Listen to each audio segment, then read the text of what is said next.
These days, Switzerland has been facing with demanding challenges in mobility. A small country with a high density of population and a challenging topography. How can we manage the situation in the next decades and ensure the competitivity of the country? Which trends should be followed? The mobility network is well developed in almost all of regions of the Swiss Confederation. The road network itself reaches a length of 71,500 kilometers, of which highways represent less than 3%. The rail network is well developed too. However, almost half of the passenger road traffic and about two-thirds of the freight traffic nowadays flows on highways. The highway network is short, but has a large impact on the daily mobility of Switzerland. If we look at the traffic streams around the largest agglomerations, we can assert that highways work like a drainage system. Only one-third of traffic goes through the agglomeration and is categorized as long-distance traffic, while the rest is represented by local traffic. In the last few years, the Swiss population accepted a new territorial planning law.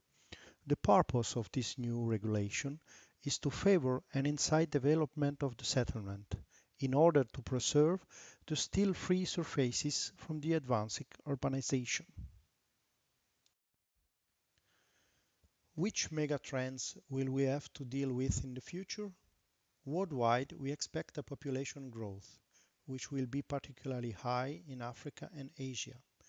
The economic perspectives go in the direction of a global growth too. Therefore, we have to expect an increase in mobility demands. Switzerland will not be an exception, and the same trends are expected.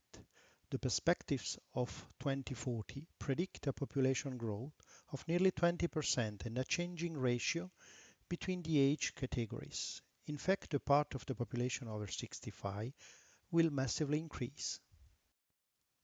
The changes in the age pyramid will be connected with other requests from this bigger group of over 65. Probably most of them will be in good shape and they will need more mobility during free and leisure time. A new need which has to be combined with the needs of the commuters and of the economy. Recently, the traffic trend up to 2040 in Switzerland was published, showing that we expect a growth of more than 50% in public transportation, 32% in slow traffic, and nearly 20% in motorized traffic. However, in absolute terms, the motorized traffic makes up a major part of this growth. Do we have to expect the same trends in the agglomeration too? If we look at the statistics of the largest cities in Switzerland, we notice that we don't have a clear trend, and in cities with an efficient and well-developed public network, we detect even a decrease in the numbers of licensed cars.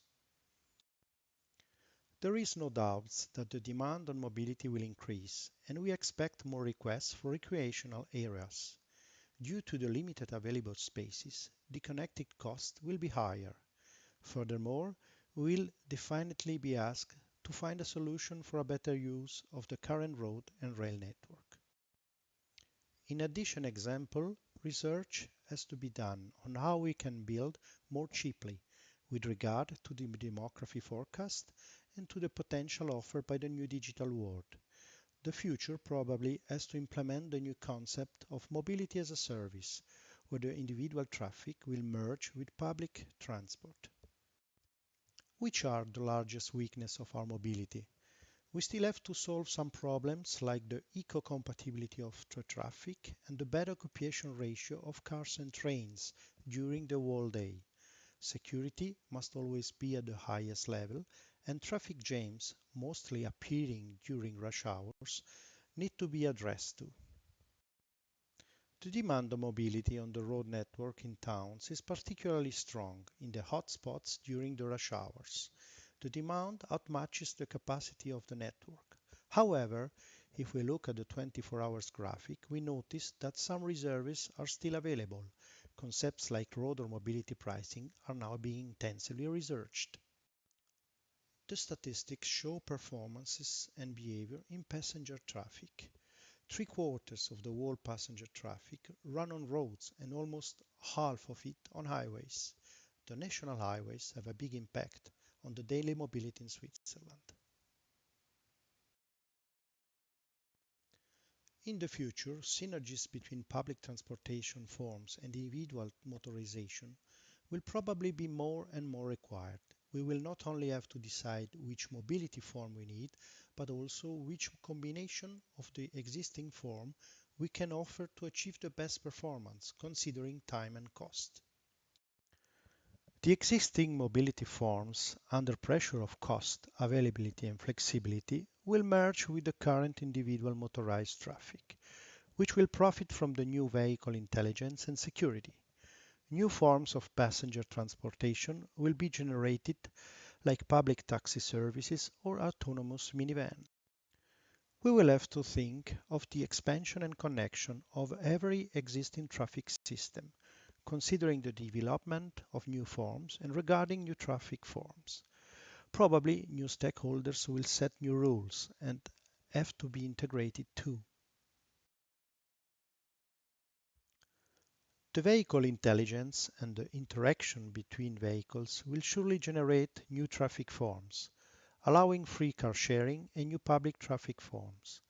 A mobility assistant will ensure to fulfill all our specific needs while offering a reliable form of mobility.